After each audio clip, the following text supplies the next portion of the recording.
Le moment est venu pour écouter la parole de Dieu. Disposons nos cœurs pour écouter la parole. Disposons nos cœurs pour recevoir la parole de Dieu. La parole de paix, la parole du salut, la parole de bonté. Et il sera demandé à chacun de nous de prendre sa Bible et l'ouvrir dans le livre des 1 Corinthiens, chapitre 13, versets 7 à 13. 1 Corinthiens.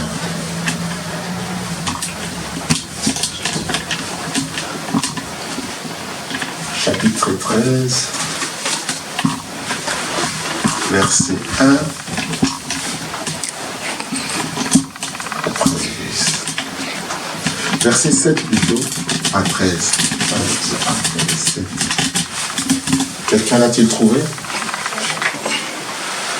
Oui, tu peux venir lire. Et vous levez au nom puissant de Jésus-Christ. C'est 1, 13, 7, 1. Je vais lire au nom puissant de Jésus-Christ. Elle excuse tout, elle croit tout, elle espère tout, elle supporte tout. La charité ne périt jamais. Les prophéties prendront fin, les langues cesseront, la connaissance disparaîtra, car nous connaissons en partie et nous prophétisons en partie, mais quand ce qui est parfait sera venu, ce qui est partiel disparaîtra. Lorsque j'étais enfant, je parlais comme un enfant, je pensais comme un enfant, je raisonnais comme un enfant. Lorsque je suis devenu homme, j'ai fait disparaître ce qui était de l'enfant. Aujourd'hui, nous voyons au moyen d'un miroir, d'une manière obscure, mais alors nous verrons face à face. Aujourd'hui, je connais en partie, mais alors je connaîtrai comme j'ai été connu. Maintenant, donc, ces trois choses demeurent, la foi, l'espérance, la charité, mais la plus grande de ces choses, c'est la charité. Seigneur Dieu Tout-Puissant, béni sois-tu, Seigneur, pour ton amour, pour ta paix, pour ta grâce. Merci, Papa, pour cette parole, pour cette lecture que ton disciple a lu, Seigneur. J'ai la ferme conviction que toi seul tu viendras nous parler aujourd'hui.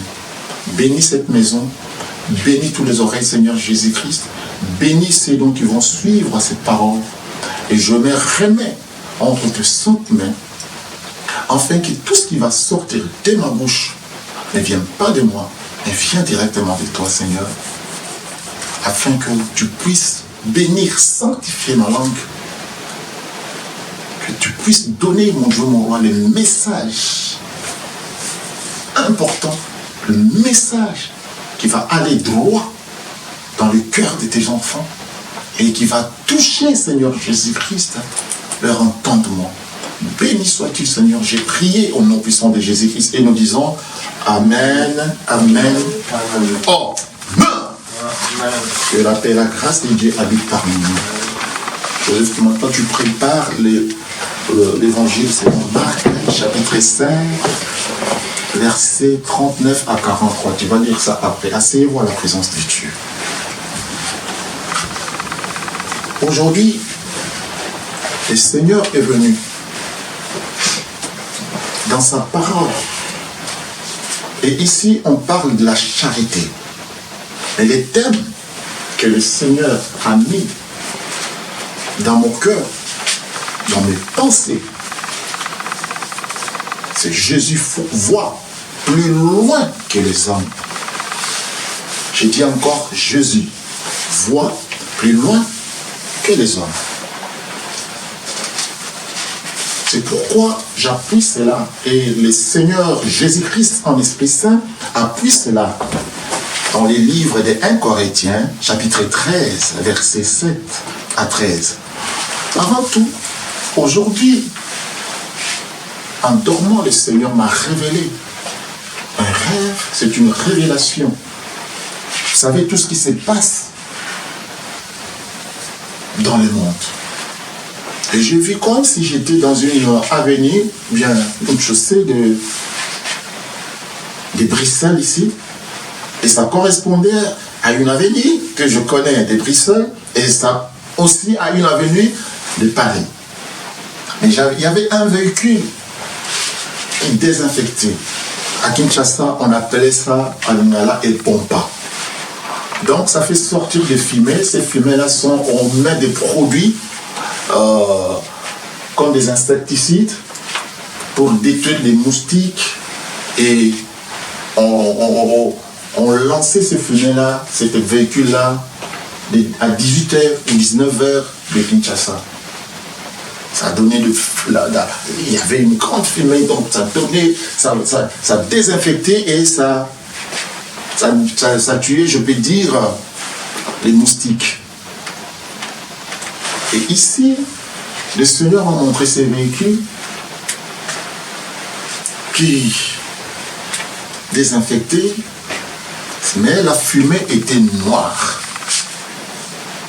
Mais nous, on était derrière, je me suis dit, ah tiens, comment c'est fumé? Et ils ont dit, oui, c'est lui qui conduisait. Il dit, oui, c'est ça, parce qu'il faut que ça soit noir pour que ça détruise vraiment. Et ça désinfecte. Et ça détruit toutes les bactéries, les microbes, que ce soit. Le virus était comme des moustiques. Donc le Seigneur vient encore pour répondre à ses enfants que le Seigneur est là maintenant. Il commence à nettoyer.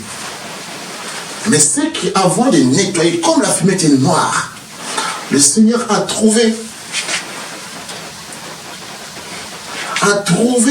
dans les comportements, dans la vie des gens, de la population, dans la vie également de ceux qui portent le nom de Jésus-Christ, que le Seigneur demande. La charité excuse tout, elle croit tout, elle espère, elle supporte. C'est les 4 clés que le Seigneur demande pour la charité, comme on dit, l'amour. Amen. Quelqu'un peut répéter l'amour. Quelqu'un peut répéter l'amour. L'amour. Alors, excuse tout. Le Seigneur te demande maintenant que tu sois prêt à excuser. Je ne sais pas ce que tu as parcouru, mais on va comprendre cela dans le développement que le Seigneur va nous donner. Croire.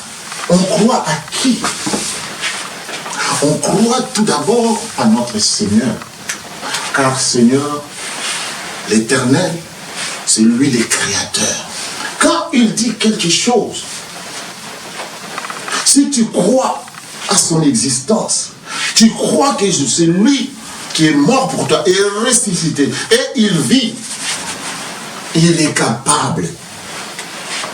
En croyant en le nom de Jésus-Christ, tu vivifies et tu donnes la vie à ce que tu crois, et tu donnes la vie à l'Éternel, et tu donnes la vie également à sa parole, tu donnes la vie aussi aux miracles et aux prodiges que Dieu a dit. Elle espère tout. C'est ça. Beaucoup sont désespérés. Désespérés, pourquoi dès le nom de Jésus-Christ croient que le Seigneur les a abandonnés. Et elle supporte tout. C'est ce qu'on traverse. Dans la vie, il y a de lutte, il y a de combats, il y a de lutte, bien mon Jésus-Christ.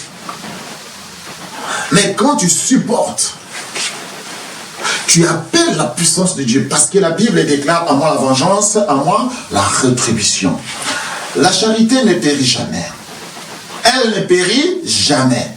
Donc s'il y a des produits périssables, s'il y a des choses qu'on achète, des produits, tout ce qu'on voit, bien évidemment, Jésus-Christ est périssable, mais la charité ne périt jamais. Pourquoi? Les prophètes, les prophéties prendront fin, les langues cesseront, la connaissance disparaîtra. Tout ce qu'on fait, les prophéties, on peut aujourd'hui, Moïse avait prophétisé, Jésus-Christ naîtra. Et on a vu que Jésus-Christ était né, Jésus-Christ est mort. Donc sa prophétie a pris fin le jour où Jésus-Christ était né.